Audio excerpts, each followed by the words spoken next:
ప్రార్థించుకుందాం. ప్రేమ కలిగిన మా తండ్రి, పరిశుద్ధమైన దేవ, నీ పరిశుద్ధమైన నామములకు వెళ్ళని వందనాలు చెల్లిస్తున్నాను ప్రభు.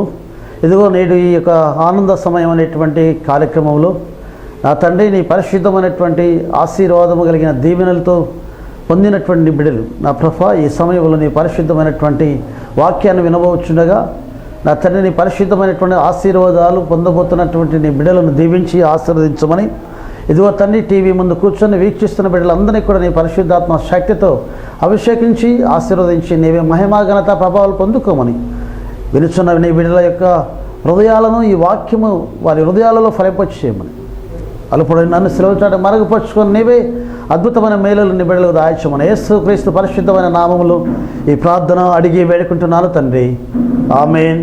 యేసు క్రీస్తు నందు ప్రేమ కలిగినటువంటి దేవుని ప్రేమైనటువంటి వర్లారా, మరి ఈ సమయంలో దేవుడు మనకు ఇచ్చినటువంటి మహా గొప్ప సమయాన్ని బట్టి దేవునికి స్తుతులు చెల్లిస్తూ పరిశుద్ధ గ్రంథములో నుండి ఒక అద్భుతమైన వాక్య భాగాన్ని మనం చదువుకుందాం.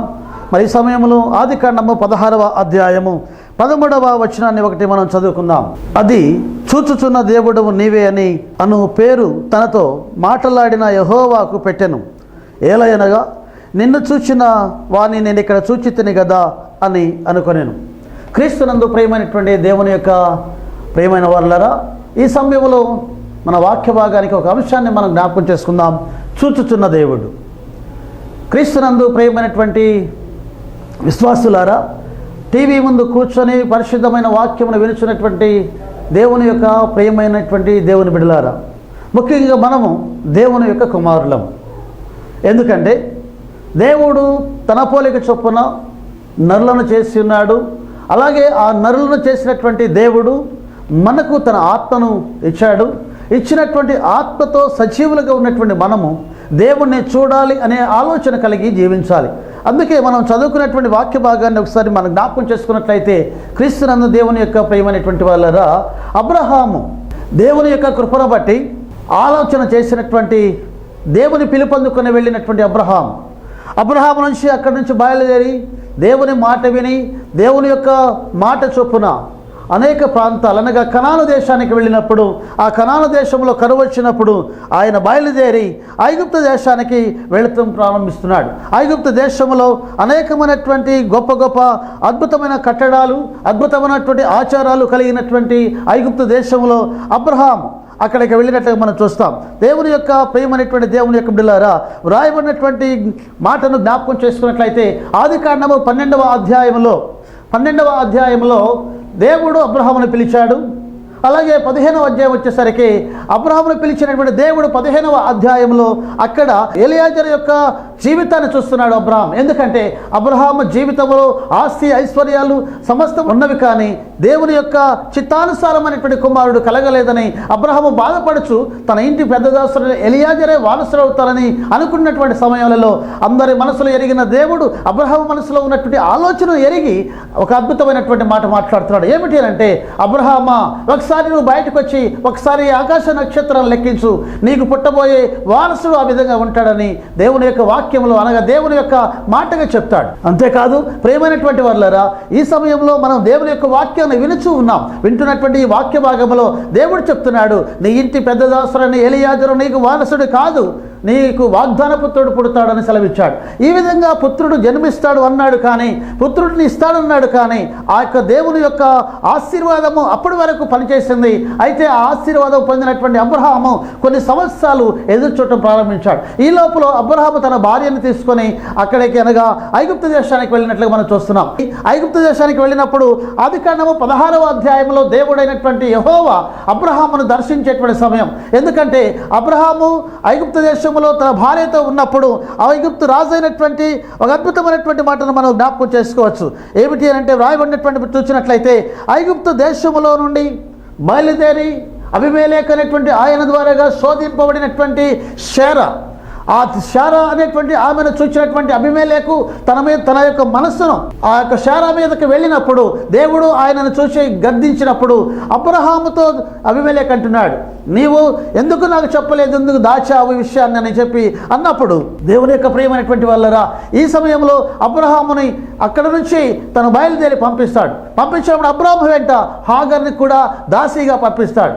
ఈ రీతిగా జరుగుతున్నటువంటి తరుణంలో అబ్రహాము జీవితంలో బిడ్డలు లేనటువంటి సమయాన్ని తలంచినటువంటి శారా అబ్రహాముకి దాసి అనేటువంటి హాగర్ని భార్యగా తీసుకోమని అంటూనే భార్యగా అనేటువంటి ఆలోచన కాకుండా అబ్రహాముతో కలిసి హాగరుతో జీవించడానికి అబ్రహాము ద్వారాగా హాగరు ద్వారాగా బిడ్డను కనాలనేటువంటి తలంపు శారా కలిగినప్పుడు హాగరు అబ్రహాముతో వెళ్ళినప్పుడు అబ్రహాము జీవితంలో ఒక నూతనమైనటువంటి కార్యాన్ని అక్కడ మనం చూస్తాం. ఎందుకంటే క్రీస్తునందు దేవుని యొక్క ప్రేమైనటువంటి వాళ్ళరా, ఎప్పుడైతే అబ్రహాము హాగరుతో వెళ్ళి ఉన్నాడో అప్పుడు తను గర్భవతి అయింది.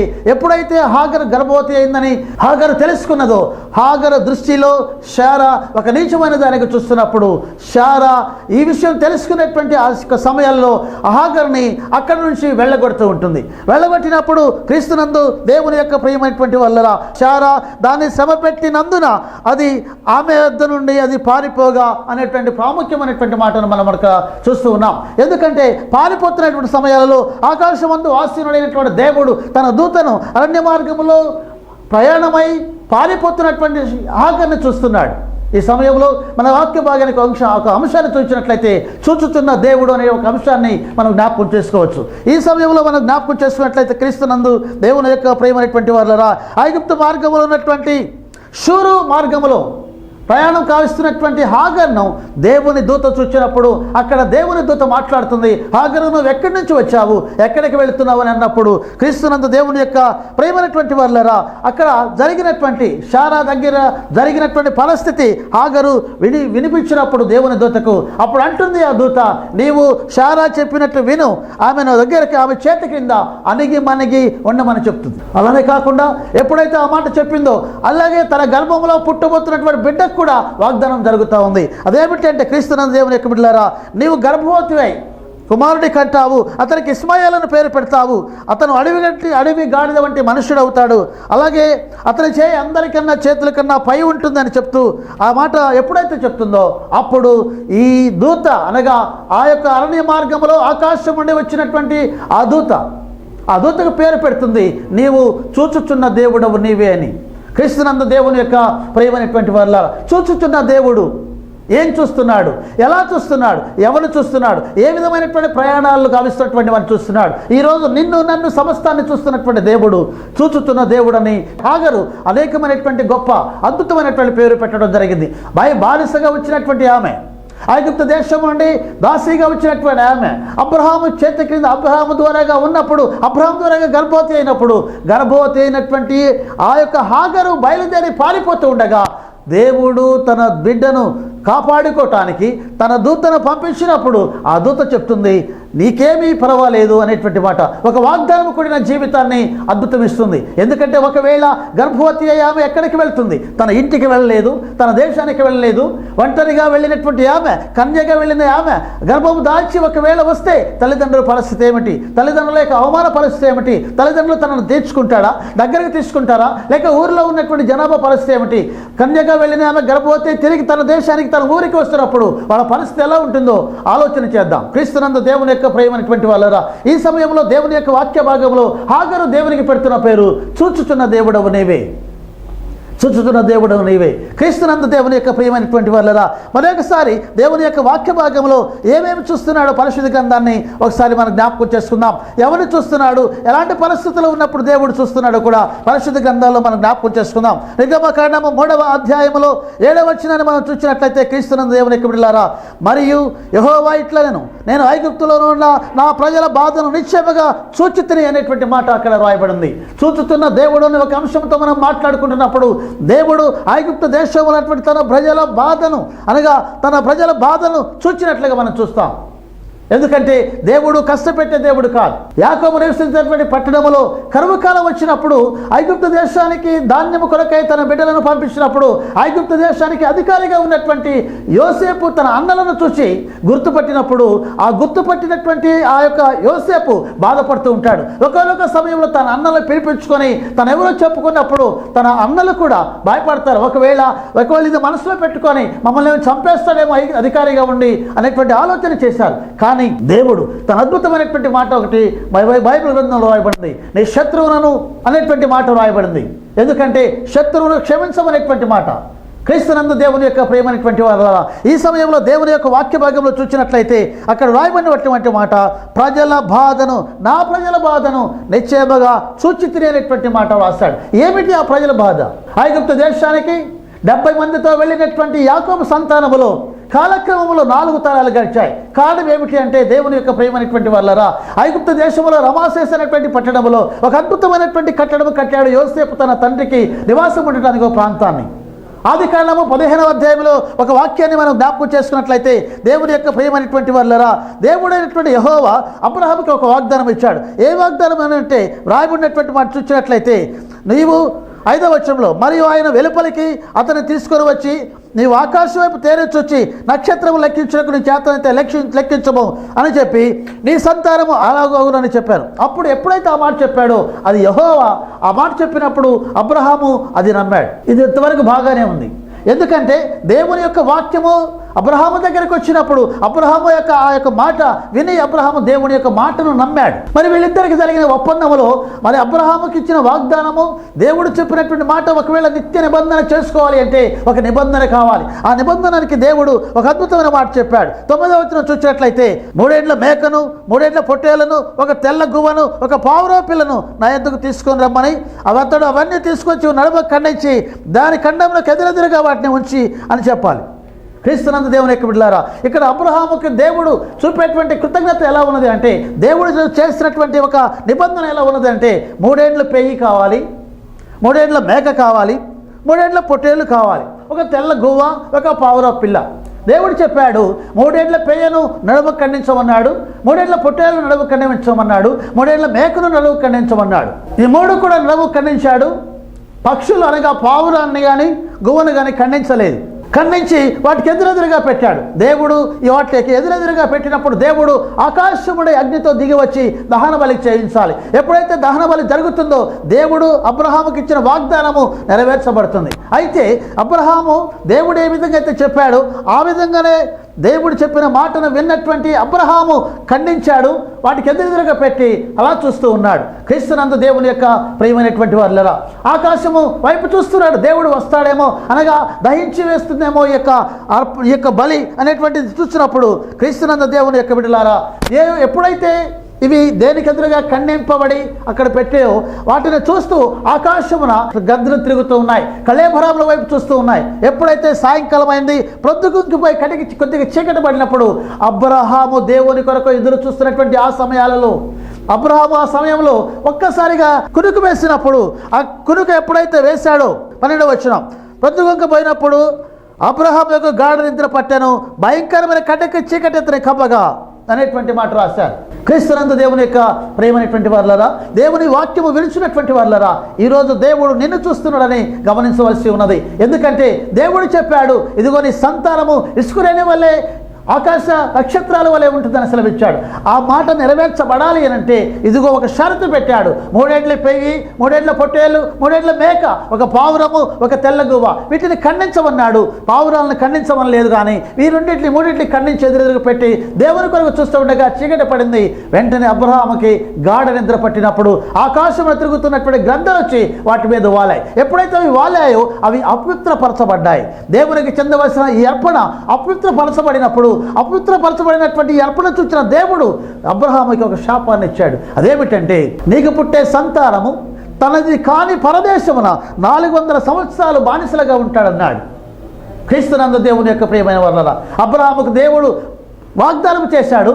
కుమారుడు కలగలేదు, కానీ శాపాన్ని కూడా ఇచ్చాడు. కుమారుడితో పాటు శాపాన్ని కూడా ఇచ్చాడు. ఏమిటి ఆ శాపం అంటే, కేవలము నిద్రపోయినందుకై, దేవుని రాక కొరకై, దేవుని యొక్క దహన బలి అర్పణ జరగక ముందే ఎదురు చూస్తున్నటువంటి అబ్రహాము కునుకు వేసినప్పుడు, నిద్ర పట్టినప్పుడు అపవిత్రపరచబడినటువంటి ఆ బలి కాస్త శాపంగా మారిపోయింది. అబ్రహాము జీవితంలో ఒక మచ్చ ఏమిటంటే, అబ్రహాము యొక్క జీవితంలో దేవుని మాటకు విలువించాడు, కానీ నిద్రపోవటమే ఒక అద్భుతమైన మచ్చ.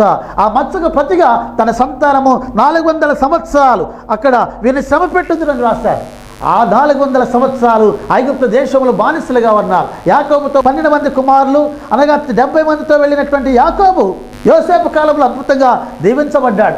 అలాగే యాకోబు చనిపోయాడు, యోసేపు చనిపోయాడు. ఇలా కొన్ని సంవత్సరాలు, అనగా 404 తరాలు కలిచాయి. 4 తరాలు గడిచేసరికి యోసేపును ఎరగని ఒక ఫరో వచ్చాడు.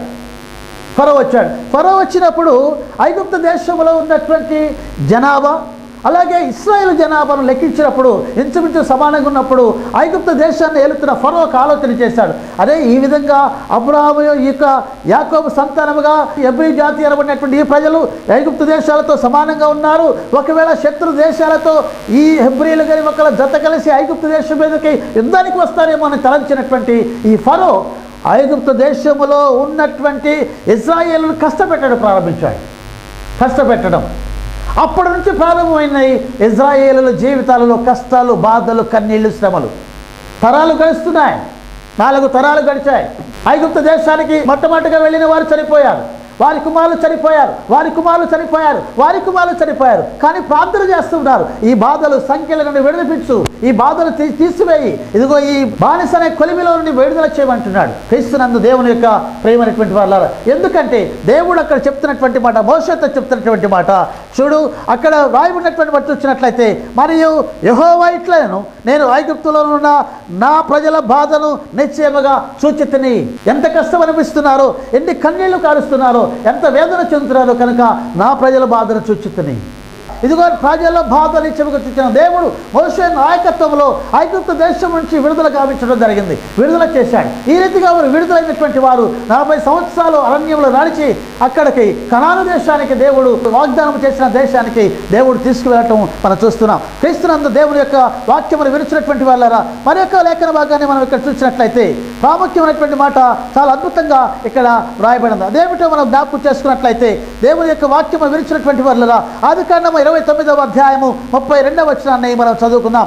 లేయా గర్భవతి అయి కుమారుని కని, యెహోవా నా శ్రమను చూచి ఉన్నాడు కనుక నా పెనిమిటను ప్రేమించను గదా అని అనుకొని అతనికి రూబేను అని పేరు పెట్టడం జరిగింది. క్రీస్తునందు దేవుని యొక్క ప్రేమైనటువంటి వాళ్ళ మోషే అక్కడ రాయబడినటువంటి మాట ఒక అద్భుతమైనటువంటి మాట.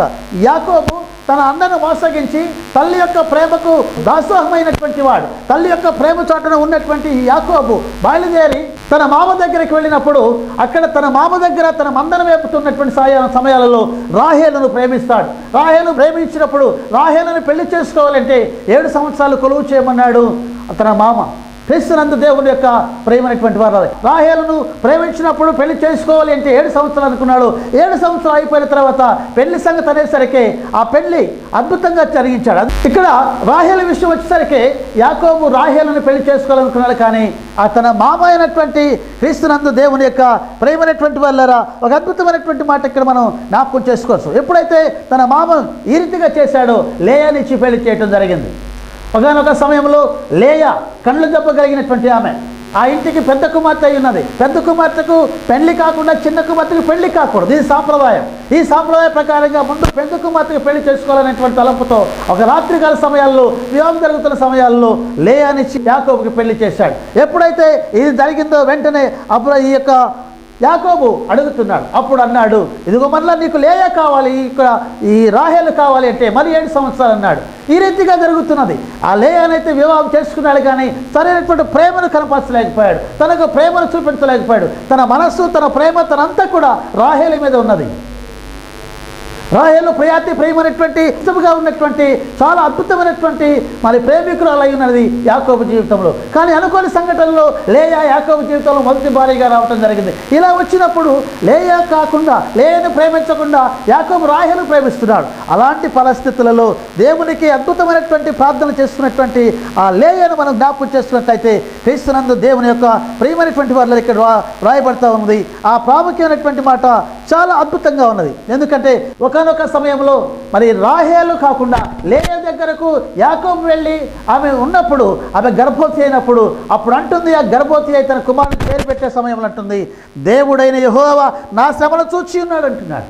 లేయా జీవితంలో ఎన్నో శ్రమలు చూస్తే కండ్లు జబ్బు కలిగినటువంటి ఆమె, అయితే ఎవరికి ఇష్టం లేనటువంటి ఆమె, కానీ దేవుడు అనుకోని రీతిలో ఆమె జీవితాన్ని అద్భుతంగా యాకోబుకి అంకితం చేశాడు. ఇలా జరిగినప్పుడు యాకోబు ప్రేమ రాహేలు మీద ఉంది, కానీ లేయా మీద లేదు. అలాంటి పరిస్థితులలో ఒకనొక సమయంలో యాకోబు లేయాని కలిసినప్పుడు, లేయా గర్భవతి అయినప్పుడు ఆ గర్భవతిగా ఉన్నటువంటి ఆమె బిడ్డకు పేరు పెట్టడానికి ముందుగా యెహోవా నా శ్రమను చూశాడు అని అంటుంది. క్రీస్తునందు దేవుని యొక్క ప్రేమైనటువంటి వారులారా, ఈరోజు నీ నా మన జీవితాలలో దేవుడు శ్రమను చూస్తున్నాడు. దేవుడు అద్భుతమైన శ్రమను చూస్తున్నాడు. నీవు పడే శ్రమ, నీవు పడే బాధను చూస్తున్నాడు. ఐగుప్తు దేశంలో ఉన్నటువంటి ఇశ్రాయేలులు పడుతున్న బాధను చూసిన దేవుడు ఈరోజు నీ బాధను చూస్తూ ఉన్నాడు. ఈరోజు నీ పడుతున్నటువంటి శ్రమను చూస్తున్నాడు. క్రీస్తునందు దేవుని యొక్క ప్రియమైనటువంటి వారు, ఈ రీతిగా వాక్య భాగంలో మరి యొక్క వాక్య భాగాన్ని మనం జ్ఞాపకం చేసుకున్నట్లయితే దేవుని యొక్క వాక్య భాగంలో ఒక అద్భుతమైన మాట రాస్తుంది. లూకా సువార్త 7వ అధ్యాయము 13వ వచనంలో ఒక మాట రాశారు. ప్రభువు ఆమెను చూచి ఆమె యొద్ద కనికరపడి ఏడవవద్దని ఆమెతో చెప్పి అనేటువంటి మాట చెప్పి దగ్గరకు వచ్చి పాడిన బట్టగా మోయుచున్న వారు నిలిచిరి అని రాయబడింది. చూచుచున్న దేవుడు ఈ సమయంలో మనం జ్ఞాపకం చేసుకున్నట్లయితే హాగరును చూచిన దేవుడు అరణ్య మార్గములకు కనుగొని ఆమె దగ్గరకు వచ్చినప్పుడు, ఆమెకు వాగ్దానం చేసినప్పుడు హాగరు అతనికి పెడుతున్న పేరేమిటంటే చూచుతున్న దేవుడు ఉన్నవే. అలాగే ఇశ్రాయేలీయులు ఐగుప్తు దేశంలో బానిసలుగా ఉన్నప్పుడు దేవుడు తన ప్రజల బాధను చూచిన దేవుడు. అలాగే ఇక్కడ రాయబడినటువంటి మాటలో క్రీస్తునందు దేవుని యొక్క బిడ్డలారా, గర్భవతి కుమారికని ఉన్నప్పుడు లేయా మాట్లాడుతున్నది, యెహోవా నా శ్రమను చూచి ఉన్నాడని. మరి సమయంలో కొత్త నిబంధన గ్రంథంలో లూకా సువార్త 7వ అధ్యాయం 13వ వచనం మనం చూసినట్లయితే ప్రభువు ఆమెను చూచి అని రాయబడింది. ప్రభువు ఆమె ఏ సమయంలో చూస్తున్నాడు? నజరేతు గ్రామానికి ఆగ్నేయ దిక్కులో 3 కోసల దూరంలో ఉన్నటువంటి నాయీన్ అనేటువంటి గ్రామం. ఆ గ్రామము యెరూషలేము నుండి అనగా నజరేతు గ్రామం నుండి 3 కోసల దూరం ఉన్నటువంటి గ్రామం. ఆ గ్రామంలో ఒక అద్భుతమైనటువంటి జరగకూడని ఒక కార్యం జరిగింది. అదేమిటంటే విధవరాలు కుమారుడు చనిపోయినట్టుగా మనం చూస్తున్నాం. అక్కడ విధవరాలు కుమారుడు చనిపోయాడు. చనిపోయినటువంటి ఆ కుమారుడు ఆమెకు చాలా ఇష్టమైనటువంటి వాడు, ప్రేమ కలిగినటువంటి వాడు, ఒకే ఒక్క కుమారుడు. వెనక ముందు ఎవరు లేనటువంటి వారు, వెనక ముందు నానేటువంటి వారు లేరు. ఆ విధవరాలు భర్తను కోల్పోయింది. అలాగే బిడ్డను చూసుకొని బ్రతుకున్న సమయంలో హఠాత్తుగా బిడ్డను కూడా కోల్పోవడం జరిగింది. అలాంటి పరిస్థితుల్లో ఆ గ్రామం అంతా కొంతసారి ఉలిక్కి పడింది. ఆమె విధవరాయిలో ఉన్నది, పైగా ఒక్కగానొక కుమారుడు ఉన్నాడు. ఆ కుమారుడుగా ఉన్నటువంటి ఆయన కూడా చనిపోయినప్పుడు ఆ జీవితం ఎందుకనేటువంటి స్థాయికి వచ్చేసింది. ఆ యొక్క విధవరాలుగా తల్లిగా మహావేదన పడుతుంది, మహావేదన పడుతుంది. తన హృదయాంతరంగంలోని దుఃఖాన్ని వెల్లిమికేస్తుంది. క్రీస్తునందు దేవుని యొక్క బిడ్డలారా, ఆ గ్రామంలో ఉన్న వారంతా కూడా ఆమె ఇంటి దగ్గర ఉన్నారు. ఆ గ్రామంలో ఉన్న వారంతా కూడా ఆమె ఇంటి దగ్గర నిల్చున్నారు. ఆ గ్రామంలో ఉన్నటువంటి వారందరూ కూడా ఆమె ఏడుస్తుంటే ఓదార్చేవారు లేరు. ఎవరు ఓదార్చినందుకు కానీ వారు ఆ బిడ్డను తీసుకొని రాలేనటువంటి పరిస్థితి, ఆమె కన్నీళ్లు తొడవలేని పరిస్థితి, ఆమెను ఓదార్చలేనటువంటి పరిస్థితి, ఆమె దగ్గరికి వెళ్ళి అభయం ఇవ్వలేనటువంటి పరిస్థితి. అలాంటి ఆ పరిస్థితులలో క్రీస్తునందు దేవుని యొక్క ప్రియమైనటువంటి వాళ్ళరా, ఈ సమయం మనం జ్ఞాపకం చేసుకున్నట్లయితే ప్రభువు ఆమెను చూచి అనేటువంటి మాట. అలాగే యోదయ సాంప్రదాయ ప్రకారంగా చాలా ప్రాముఖ్యమైనటువంటి మాట. ఆ యొక్క పద్ధతులు ఎలా ఉన్నాయి? సమాధి చేసేటువంటి కార్యక్రమం. పాడను తయారు చేశారు, పాడి మీద శవాన్ని పెట్టారు, బయలుదేరి గ్రామం వెలుపలికి వెళ్తున్నారు. అమంటుంది క్రీస్తునందు దేవుని యొక్క ప్రియమైనటువంటి వాళ్ళరా, ఎవరు లేక ఒంటరినై అనాథగా నిలిచారు ప్రభు అని పాట. క్రీస్తునందు దేవుని యొక్క బిడ్డలారా, ఎవరు లేక ఒంటరినై అనాథగా ఉన్నాను, రామాయస్సై అనేటువంటి ఆలోచన కలిగినటువంటి ఆమె. నాకు ఎవరు లేరు, కుమారుడు లేడు, భర్త లేడు, పోషణ లేదు, ఏమీ లేదు, నా అనేటువంటి వారు ఎవరు. నేను నమ్ముకున్న నా భర్త చనిపోయాడు, లేదు నేను అల్లార ముందుగా పెంచుకున్న నా కుమారుడు ఈ లోకాన్ని విడిచిపెళ్ళాడు. అనాథన ప్రభా నీవు రావా యేసయ్య అనేటువంటి మాట ఆమె దుఃఖంలో నుంచి వస్తూ ఉండగా క్రీస్తునందు దేవుని యొక్క బిడ్డలారా సమూహము ఆ పాడ వెంట వెళుతుంది, ఆ తల్లి ఆమె వెంట వెళుతుంది. బయలుదేరి ఊరి బయటకు వెళుతూ ఉండగా యేసు క్రీస్తునందు దేవుని యొక్క ప్రియమైనటువంటి వాళ్ళారా ఊరిలోకి ఆ యొక్క నజరేతు గ్రామంలో ఉన్నటువంటి ఆ నజరేతు గ్రామానికి 3 కోసుల దూరం ఉన్నటువంటి నాయన్ అనేటువంటి ఊరికి యేసు బయలుదేరి వస్తూ ఉన్నాడు. దేవుని యొక్క ప్రియమైనటువంటి వాళ్ళారా ఇప్పుడు గ్రామం నుండి ఊరి వెలుపలకేమో ఈ పాడతో కలిసి శవాన్ని మోసుకొని 4 మనుషులు మోసుకొని వారి వెనక జనసమూహం ముందు జనసమూహం వెళ్తున్నారు. అలాగే ఎప్పుడైతే మీరు బయలుదేరారు యేసు క్రీస్తు ఊరి గమనిలో గుండా ఆ పాడకి ఎదురు రానే వస్తూ ఉన్నాడు. దేవుని యొక్క ప్రియమైనటువంటి బిడ్డ తల్లి ఎంతో వేదన చెందుతున్నటువంటి ఆ యొక్క నిస్సహాయురాలు ఆమె దుఃఖాన్ని చూస్తున్నాడు దేవుడు. ఆమె దుఃఖంలో వేదనను చూస్తున్నాడు. ఎవరు లేరు యేసయ్య, నేను ఒక్కదానినే అయిపోయాను, నాకెవరు సహాయం లేదు, నేను అనాథన ప్రభా నువ్వు రావాలి యేసయ్యా అనేటువంటి పాట పాడుతూ ఉండగా అటువంటి ఆలోచన కలుగుతూ ఉండగా క్రీస్తునందు దేవుని యొక్క ప్రియమైన వాళ్ళరా పాడే ముందు వెళుతూ ఉండగా యేసు ఊరిలోనికి రానే వస్తున్నాడు. యేసు ఎదురుగా పాడే వెళుతుంది, పాడకు ఎదురుగా యేసు వస్తూ ఉన్నాడు. దేవుని యొక్క ప్రియమైనటువంటి వాళ్ళరా ఎప్పుడైతే ఆమె ఆ విధంగా దుఃఖమైనటువంటి దుఃఖంలో ఉండి దుఃఖ సాగరములో మనకి దుఃఖపడుతూ ఉండగా యేసు ఆమెను ఓదార్చటానికి ఆమెను బాధలో ఉన్నటువంటి లేక ఆమె దుఃఖాన్ని పోగొట్టడానికి యేసు ఊరిలోనికి ఎదురు వస్తూ ఉన్నాడు పాడికి ఎదురుగా. ప్రియమైనటువంటి దేవుని యొక్క బిడ్డలారా ఎప్పుడైతే ఊరి వెలుపల నుండి ఊరి లోపలికి ఎప్పుడైతే వెళ్తున్నాడో ఆయన ఊరి లోపలికి వెళ్తున్నాడు, పాడు ఊరి వెలుపలికి వెళ్తుంది. ఇద్దరు అనగా యేసు క్రీస్తు పాడే 2 ఒక దగ్గర సమానంగా నిలబడ్డాయి. భయంకరంగా ఏడుస్తున్నటువంటి తల్లి అప్పుడు అక్కడ చూసినట్లయితే మనం చదువుకున్న వాక్య భాగం ప్రభువు ఆమెను చూచి అక్కడ రాయబడినమాట. ప్రభువు ఆమెను చూచి నిన్ను చూస్తున్న దేవుడు యేసు చూస్తున్నాడు. నిన్ను చూసిన దేవుడు ఇప్పుడు ఆమెను చూశాడు. ఆ రోజు ఆమెను చూశాడు. దేవుని యొక్క ప్రేమైనటువంటి బిడ్డ ఎందుకంటే ప్రభు ఆమెను చూచి అక్కడికి వెళ్ళాడు, దగ్గరికి వెళ్ళాడు. అక్కడ ఒక మాట రాయబడింది, నేను చదువుతున్నాను, మీరు చూడండి. ప్రభు ఆమెను చూచి ఆమె యందు కనికరపడి ఏడవవద్దని చెప్పి దగ్గరికి వెళ్ళి పాడెను మొట్టగా. క్రీస్తునందు దేవుని యొక్క ప్రియమైనటువంటి వాళ్ళు ఎవరు చేయగలరు ఇలాంటి సాహసం? ఎవరు చేయగలరు ఇలాంటి అద్భుతమైన మాట? ఎవరు అభయం ఇవ్వగలరు? ఇదిగో నీ కొడుకుని నేను లేపుతున్నాను అని. ఆ ఊరిలో చాలామంది ఉన్నారు, తన బంధువులు రక్త సంబంధులకు ఎంతో మంది ఉన్నారు. వాళ్ళు పైకి ఒకవేళ ఏడవద్దంటున్నారు, పోయిన వాడు తిరిగి రానంటారు.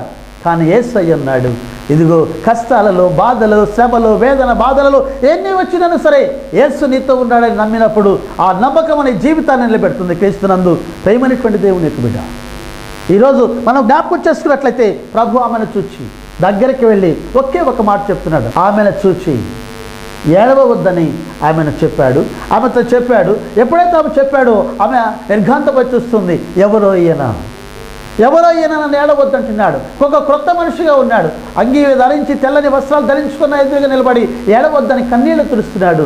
ఆ కన్నీళ్లు తుడుస్తున్నటువంటి యేసు అక్కడ నుంచి పాడి దగ్గరికి వెళ్ళి పాడెను ముట్టగా వారు నిలబడ్డారు. పాడె మోసేవారు ఒకే ఒక్క మాట అన్నాడు, చిన్నవాడా లెమ్మన్నాడు.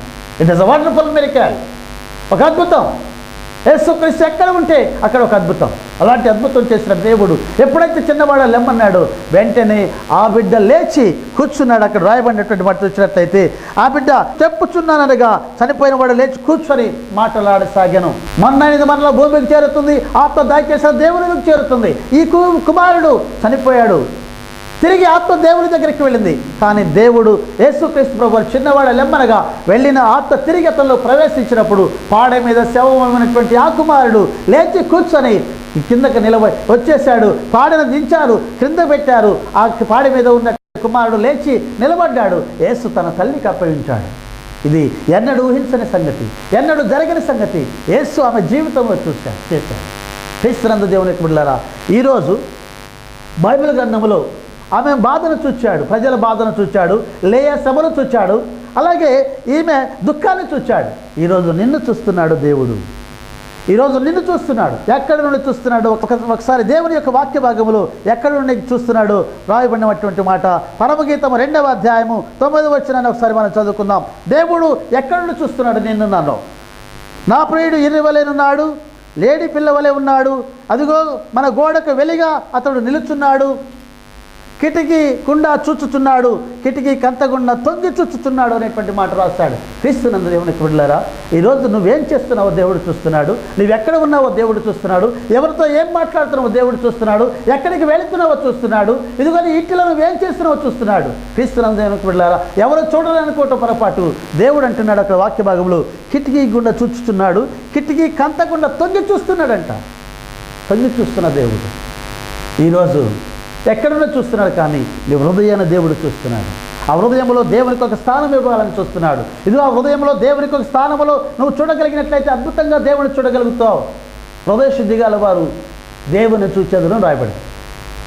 కనుక దేవుడు కిటికీ గంటకుండా చూస్తున్నప్పుడు ఆయన నీ హృదయాన్ని చూస్తున్నాడు. దేవునికి ఆరాధన ఎన్ని దినాలు చేస్తున్నావు, ఎంత సమయం చేస్తున్నావు? ఈ లోకంలో ఉన్నటువంటి నీ జీవితంలో, ఈ లోకం జీవిస్తున్న జీవితము ఈ లోకానికి అంకితమా, లేక దేవునికి యేసుక్రీస్తుకి అంకితమా? ఒకసారి ఆలోచించేద్దాం. కనుక దేవుడు ఈ సమయంలో ఈ వాక్యం వింటున్న నీ జీవితంలో దేవుడు చూడగలుగుతున్నాడు. నీ శ్రమను, నీ బాధలను, నీ కన్నీళ్లను, నీ భర్త నీ జీవితంలో కష్టపెడుతున్నాడా, లేక నీ భార్య నీ జీవితంలో కష్టపెడుతుందా, నీ బిడ్డలు నీ యొక్క బిడ్డలు మీ మాట తల్లిదండ్రులకు మాట వెళ్ళలేకపోతున్నారా, లేక నీ ఇరుగుపొరు స్నేహితుల వల్ల నీకు ఏమైనా ఇబ్బందులు పడుతున్నాయా? ఇవన్నీ ప్రభు చూస్తున్నాడు. అయితే ప్రభువుకు నువ్వు ఒక్కటే చేయాలి, ప్రార్థించాలి. ప్రార్థన, ఈ ప్రార్థన అడుగుడే మీకు ఇవ్వండి చెప్పిన దేవుడు ప్రార్థించమన్నాడు. నీ ఏ అవసరత కలిగి ఉన్నావో అవసరతలు తీర్చే దేవుడు తీర్చడానికి నిన్ను చూస్తున్నాడు. నీవు కూడా యేసు వైపు హృదయంతో చూడగలిగినట్లయితే ఆ యొక్క దీవెన నీ కుటుంబానికి నీకు అనుగ్రహిస్తాడు. అట్టి అనుగ్రహం మీరందరూ పొందుకొని ప్రభు వైపు చూసి నిరంతరం ఆయన రాకడ కొరకు ఎదురు చూసే గొప్ప ధన్యత మీ అందరికీ అనుగ్రహించడానికి ఆ పరిశుద్ధాత్మ దేవుడు అనుగ్రహించునుగాక. ఆమేన్. చిన్న ప్రార్థన చేసుకుందాం. ప్రేమ కలిగిన మా దేవాన్ని కొందనాలు చెల్లిస్తున్నాం. ఈ సమయంలో నీ యొక్క అద్భుతమైన కృప ద్వారాగా వాక్యమైన నీ బిడ్డల యొక్క హృదయాలలో అద్భుతమైన మేలులు జరిగించండి, ఆశీర్వదించండి. ఈ వాక్యము ఎందరైతే నీ బిడ్డలు విని ఉన్నారో వారి కుటుంబాలలో ఆధ్యాత్మికమైన మేలులు, ఆశీర్వాదాలు, నీ దీవెనలు, వారి కుటుంబంలో సమస్తమును తొలగించి వారికి ఉన్న ప్రతి విధమైన సమస్యను చూచి తీసివేసి అక్కర్లు అవసరాలు తీర్చి నీ నామానికి మహిమ తెచ్చుకున్నాం. ఈ ప్రార్థన నీ పాద సన్నిధిని చేర్చుకొని నీ బిడ్డల జీవితాలలో అనేకమైన మేలులు చేసి నీ సాక్షులుగా నీ బిడ్డలు నిలుపుకోమని యేసుక్రీస్తు పరిశుద్ధమైన నామంలో ఈ ప్రార్థన అడిగి వేడుకుంటున్నాను తండ్రి. ఆమేన్. మన ప్రభువైన యేసుక్రీస్తు కృపయు తండ్రి దేవుని యొక్క ప్రేమయు ఆదరకర్తైన పరిశుద్ధాత్మనిక నేను సహవాసము సన్నిధి సమాధానం ఇప్పుడును ఎల్లప్పుడూ సదాకాలం టీవీ ముందు కూర్చొని నీ వాక్యమైన బిడ్డలందరికీ నీవు ప్రేమిస్తున్న ప్రతి బిడ్డలకు సదాకాలము నీ కాపుదలతో ఎండునుగాక. ఆమేన్. మీ అందరికీ వందనాలు.